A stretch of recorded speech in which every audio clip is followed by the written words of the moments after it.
Okay, so good evening, equestrian TikTok. Sorry, I'm on Instagram. I spend too much time on TikTok, so I'm mixing stuff up. So live again today, and I'm going to talk a bit about balance and activating your core. So that's what I want to do. Again, it might only be about 10 minutes on because it's me talking to me at the moment. However, if anyone does jump on, have any questions, feel free to shoot them to me.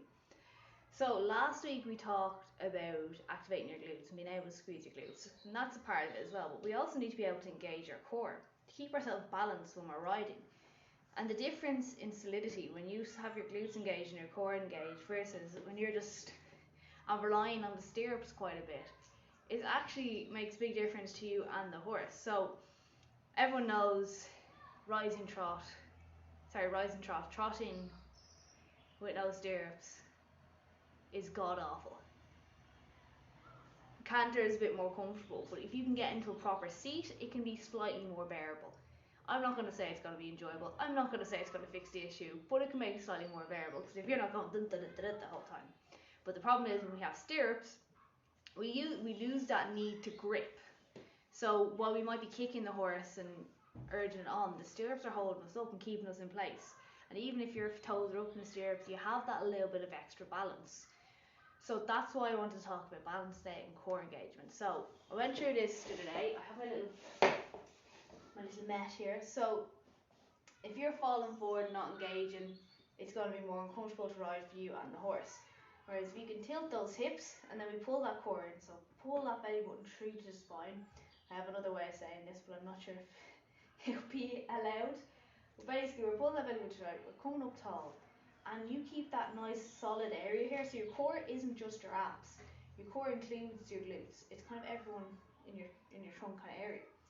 But we're in that position, and now, so you're moving. You can still move, by the way. You don't have to be like obviously there's two extremes. There's going to be the or there's the ultra strict not moving. But you can still move through your hips and keep your core engaged, keep yourself upright.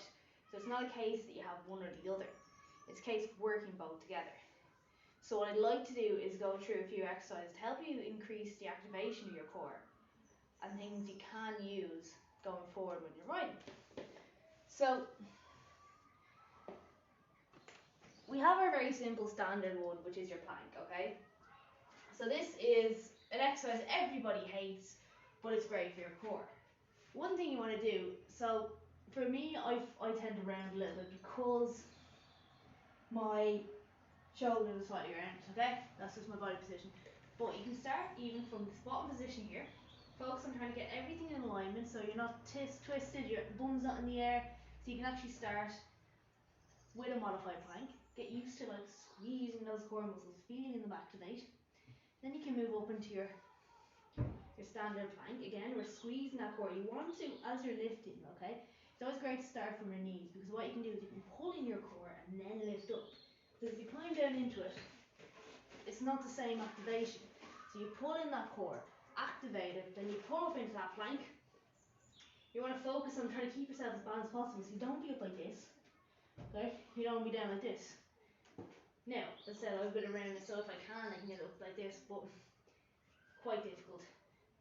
But you want to work on those parts that are harder, because then that makes it easier for you. So that is your standard plank. I know they're boring, uninteresting. We've all heard the plank before. Nobody wants to hear the plank before. But it really is a great thing getting those deep core muscles activating and breathing through it. And as I said, climb up into the plank from your knees, pull your core up, and then step into it. I'm telling you now, if you do it that way, your abs will be on fire straight away. It hurts so much more. But they're working, you know, they're definitely working. Now, very, very important thing to remember when you're doing a plank is to breathe, because it's very easy to forget how to breathe when you're doing isolation exercise like that. So the next one I want to do is called either a bird dog or a Superman. So we want to get in this what's called the box position. So we want a straight line from our shoulder to our hip and our ankle to our knee. What you're going to do from there is you're going to lift one leg out and one arm out. Now the thing is, if you struggle with this, so core activation, you're going to rotate. You might find one arm's going up, one arm's zing, or you're going like this, okay?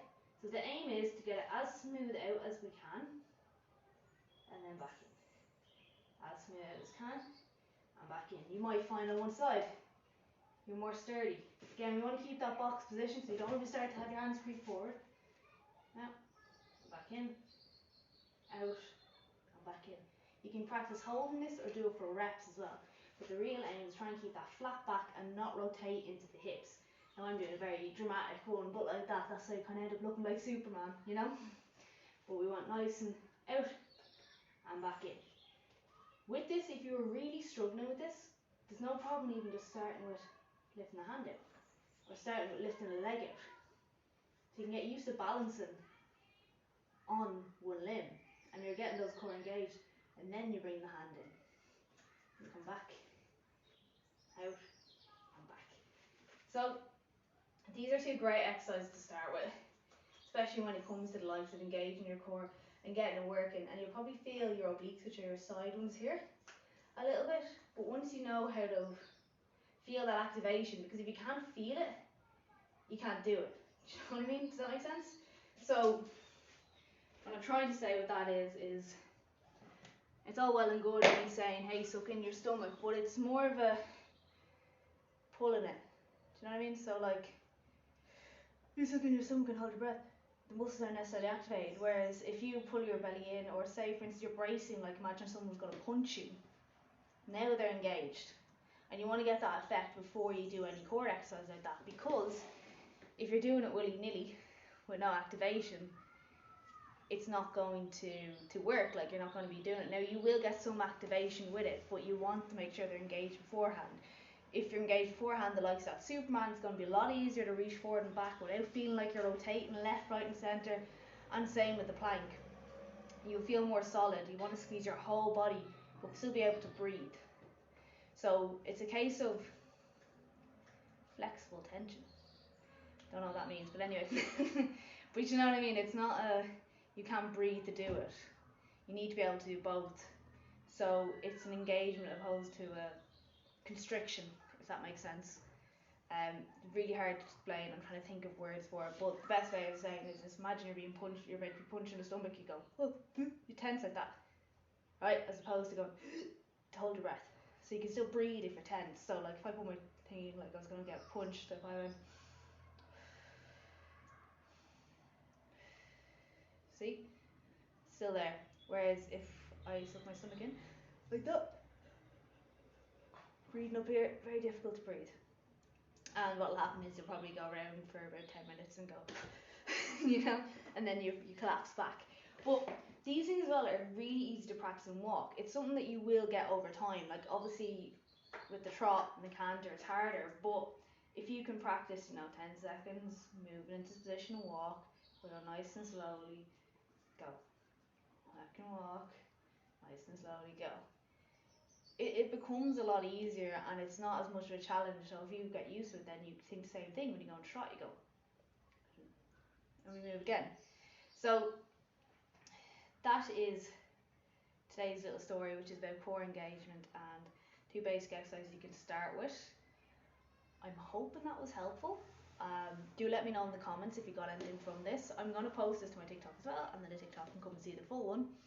But yeah, let me know. I'm going to post this on my other page as well, and hopefully that explained a bit, and they'll give you 2 exercises to start working on it as well before we move to more complex exercises. And to be honest, I wouldn't want to move to more complex exercises unless you've mastered the basics. There's no point, like, no point me giving you an exercise where you're doing a plank with one leg raised or whatever when you can't even do like the basic Superman, you know. So that is today's. Thank you for joining me. Give me a comment after, let me know what you found about it if you're watching this later, and hope you enjoyed. If there's any suggestions or anything you do want me to cover, please do give me a shout.